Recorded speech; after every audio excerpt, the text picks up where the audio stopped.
What steps should someone take to start developing delayed gratification when they constantly give in to instant gratification? Well, okay, imagine, I know the answer to this to some real degree because I had graduate students in particular who I picked because they were very smart and often very creative, but sometimes they weren't very conscientious. So they had a hard time delaying gratification. And so, well, I would say, if you would like to discipline yourself, which is a very good idea, you need to pick a direction. Pick a direction you want to go first. Pick a goal you would like to attain. And a medium to long-term goal. You might imagine something you need and want, some attainment that would motivate, whose pursuit would motivate you. And you can ask yourself that. It's a good question to ask yourself in general, you know. This is a very good question to ask yourself is, if you could have what you needed and wanted, what would that be?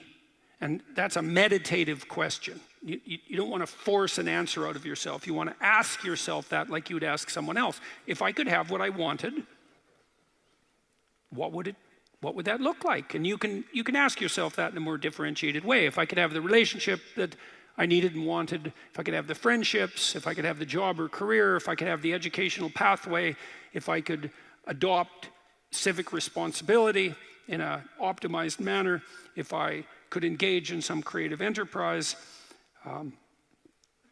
if I took care of myself properly, if I regulated my susceptibility to temptations, what would that look like if it was optimized? And then that sets you up a goal that has some motivational force. This is worth doing. And then you might find, well, you don't do it anyways. And then I would say, well, that's because you're biting off more than you can chew. The next goal is to take your goal and to fragment it into micro goals until you find a micro goal that's small enough that it still presents some challenge that you will do. And so I've become, one of the things I'm known for, I suppose, is my advice to people to clean up their rooms. And the people who think I'm their enemy laugh about that rule because of its simplicity, let's say. But the only reason they think it's simple is because they've never tried it. It's actually extremely difficult. And it was very frequently the case that, well, it's very difficult to put your room, your office, your bedroom in order. I mean, you think about your bedroom, hypothetically, let's say you're married, you share that room with someone else. Is your bedroom in order? Really? And I don't just mean, is it neat? Maybe it's too neat. Maybe it's too orderly. Maybe it's too sterile. Maybe it's too bare. Maybe that characterizes your whole bloody relationship. Maybe, really? And maybe that is genuinely reflected in the state of your room, because it's very probable that that room is a microcosm of your marriage. It's highly probable. And so what that would mean is to organize that room would require the organization of your marital life, not least because if you want to put that room in order, you're going to have to negotiate with your wife about how that's going to be done. And while you're making that negotiation, even in relationship to the micro details, you're going to encounter almost everything that's wrong with your relationship. And so you might ask yourself when you walk into your bedroom, I hate this bedroom. It's like, you should really think that through. And then you need to think through what you would need to do so that you love that room. Or even more complexly, so that you both loved it. Because that's a tough thing to attain, boy. Because you're going to have differences in taste. You're going to have differences in orderliness. There's all sorts of things that you're going to have to negotiate in order to make that room you both inhabit jointly desirable. Anyways, you set yourself a goal. Ask yourself what goal you want to set. And then break the goal down into steps that are small enough so that even someone as pathetic as you could manage them. And that requires a tremendous humility. I know it was frequently the case, for example, with my clients, that I would do an analysis of their situation in life, and let's say, just for the sake of argument, that someone was 30, living at home, in the bedroom they grew up in high school, in a complete bloody state of disorder, both moral and practical. And one of the relatively simple steps that we might agree upon with regards to moving forward is the person might think, well, I'm 30, I'm really immature, I haven't taken any responsibility for my life, my mother still makes my bed and cleans up after me. It's like, well, why don't you just start with that? Because you're not going to just fix your life. Why don't you just try to clean up your room like you're a mature 14-year-old instead of a dreadfully dismal 30-year-old. And so, first of all, it's really hard for someone, even if they're desperate, to admit that that's necessary, right? Because it's so bloody humiliating. You mean, really, I'm so damn useless that my basic goal is going to be to clean up my bedroom? It's like, well, looks like it. And actually, it's worse than that, because then you ask the person, you negotiate with the person, they say, well, I'll try to clean up my room. Then they come back the next week and they say, I had one client, this was so funny, he's going to vacuum his rug. That was his goal for the week.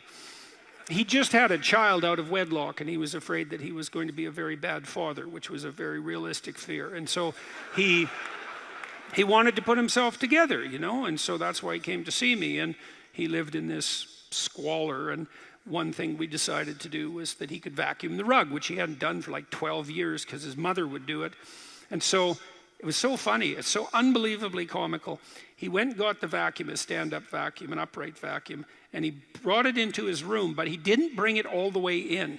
He put it in the doorway, leaning like this across the doorway. And then instead of vacuuming his room, he stepped over that bloody vacuum cleaner for a whole week and then came and told me that he couldn't do it. It's like, it's not surprising to me at all, because you think, well, that's such a trivial thing. It's like, if it was such a trivial thing, he'd have a clean room. It's not trivial at all. That chaos in his immediate environment was deeply emblematic of the chaos of his life. They were the same thing. And so for him to even begin the process of bringing order to chaos, which is a divine process, by the way, and the highest moral requirement, he had to be willing to face the catastrophe, the chaotic catastrophe of his life. And he hadn't done that for like 30 years. Why was he going to start that week? Just because he said he was going to? It's like, good luck. So what you do as a therapist in that situation is you just make the task smaller until you find a task so small, but still moving forward, that the person will do. So I might have said, I don't remember the particulars of the situation, I might have said, well, do you think you can get that vacuum cleaner, do you think you could move it out of the doorway into your room? That's all you have to do this week. Do you think you can do that? And I'd say that and offer that without being contemptuous. Like, you have to be very careful about such things. And I know that this is more complicated than it looks. And I also know that the first step taken towards the domination of chaos and its transformation into order is a cardinal and difficult step. And so you can make it small, and that's fine, it'll still work. So I might say, well, just move the vacuum cleaner inside your room. And then I would also say to someone in that situation, don't do more than that. If the agreement that you've made with me and with yourself is that that's enough, abide by the contract that you've written with yourself and allow yourself to be grateful for the fact that you had the courage to take even a single step forward. And don't push your bloody luck, because maybe you'll have a brief fit and vacuum the whole rug, and then you'll be so annoyed at how you've destabilized your entire life that you'll redouble your attempts to make a mess, and the place will be more like hell than ever for 2 months. It's very probable that that sort of thing will occur if you break the contract you've set with yourself. The upside of this is, because you think, oh my God, that's so dismal, I have to start that low. It's like, yeah, probably, especially if it's a real difficult thing you're trying to sort out. You have to start as low as you are useless, and that's low. So, but the upside is that progress accelerates, it's not linear, and so if you take once you take the first step, the probability that you'll take a slightly larger second step increases, and that increases non-linearly. And so once you get the ball rolling, so to speak, once you start pushing the rock uphill, you can do it faster and faster. And so even if you have to start in a very humiliating manner, that doesn't mean that's where you'll end. One of the things that Tammy and I learned to do, and this was a consequence of me being trained as a behavior therapist, is, we'll just take an example that maybe I was trying to learn how to compliment her when she dressed nicely. And maybe the fact that I wasn't good at that was manifest in the fact that she'd put some effort into her dress, and then I wouldn't respond in the appropriate manner, and that would dishearten her.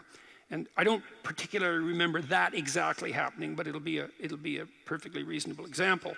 And so then she would be displeased. And then the question would be, well, is she displeased because I'm too stupid to offer a proper compliment? Or is she displeased because she's so needy and lacking confidence that she needs a compliment that would go beyond the ordinary? And the answer is, what the hell do we know? Could be one or the other or both. And so what's a possible solution to that? And one possible solution would be, okay, if you do put some effort into your appearance, or I do, we could reverse the situation, but if you put some effort into your appearance, and you would like to hear from me exactly the words that would reward you for doing that and provide you with the confidence to attempt it again in the future, what would those words be? You look good without a beard, dear. Thank you. You're welcome. Yeah. Very funny. Very funny. And then you can say, well, if you tell me those words, I will repeat them back to you. And then the person who needs the words might object, well, that's false, it's superficial, it's artificial, it's not spontaneous. And if you really loved me, I wouldn't have to tell you what to say. It's like, well, all of that's wrong. It's like, just because I love you doesn't mean I'm not stupid. And so, in fact, I love you might even be evidence that I am, in fact, stupid. So like, help me out here. I don't know what you want, and maybe you could just tell me, and then I'll tell you what you want, and I'll do it stupidly and badly. But I'll be slightly better at it the next time, and maybe if you let me practice 50 times stupidly and badly, I'll get reasonably good at it, and then that's something that we'll be both good at for the rest of our lives. And that's something worth knowing. If you imagine you're upset with your partner because they haven't delivered something to you, whatever it is that you want, and then there's two questions that arises, right? Are you just like immature and greedy and self-centered, or are they useless and incapable of delivering? And neither of you know, and you have to sort that out. And then you also, as the injured party, let's say, might regard it as a moral necessity on your part to indicate to your partner exactly what you want, is to tell them. Like, it looks to me like if you did this or said this, then that would satisfy me. And then you might say, well, is that reasonable? Do you feel that it would be reasonable for you to offer that? Would you be willing to offer that? Am I pushing you too far? Those are all things that have to be sorted out. And then you can practice that, and you can practice that with the resolution of every dispute that emerges. If you're willing to take to yourself the responsibility of communicating to your partner your conditions for satisfaction. It means you have to admit them to yourself too, which is also very difficult.